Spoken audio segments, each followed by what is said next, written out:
ও পিসি, বাড়িতে ফোন আসছে না। হ্যালো, কি কখন কি বলো এইসব? হ্যাঁ, তারপরে সামনে বাড়ি ওরা ছিল, তারপরে হ্যাঁ বই হিসেবে করতেছিল, ফটফট করতেছিল, হ্যাঁ তারপরে তারপরে ও ছিল সুনাইমা ছিল, ও তারপরে দিদিমা ছিল, তারপরে তো জল টল দিছো? জল দাও নাই? আরে জল দিতে লাগতো গো। হ্যাঁ তারপরে আমি কি দেখতে পারবো না যে? কি হলো? যাবো আমি? হ্যাঁ তারপরে আমি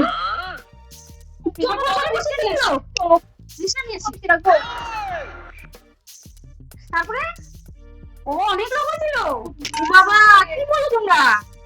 ওই পাড়ার লোক এসে বসছিল? তুমি কি বলবা? ও ইস রে, ছোট থেকে কত কষ্ট করে বড় করলাম গো। হ্যাঁ আর বলো না, ইস দাঁড়াও না বলতেছি। হ্যাঁ ওই যে বোঝে না না, ও ওরকম করতেছে, আরে দাঁড়ান। হ্যাঁ তারপরে তুমি বলো।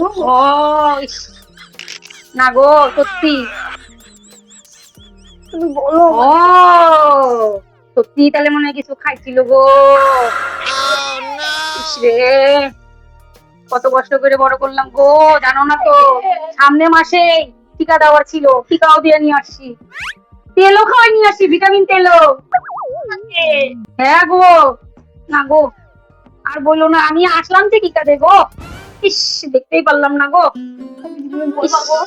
গাড়ি রেখে নিয়ে আসি না, দাঁড়াও দাঁড়াও, কথা বলতেছি তো, বুঝিস না কেন, কথা বলে নি। আর কি করবা গো, আমার কপালেই নেই দেখা। ঠিক আছে দাও গা মাটি চাপা, ওই পাশে নিয়ে যা, পিছনে নিয়ে যাও, সামনে দিও না। হ্যাঁ সামনের দিকে দিও না, কেন সামনের দিকে নিলে পরে আবার কুকুর টুকুর যদি খাবলায় উঠে যায়, কেন মুরগি তো। হ্যাঁ হ্যাঁ হ্যাঁ, আর বলো না গো, আমার সোনার ডিম পাড়া মুরগি ছিল গো, ওটা কত শখ করে পুষতেছিলাম।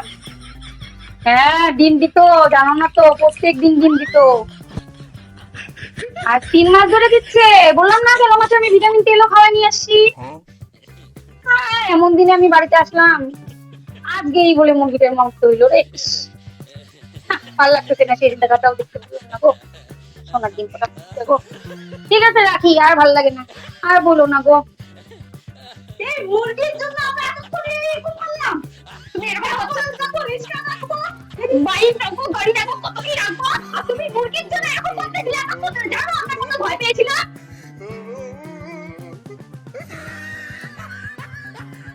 না আর কি বলবো।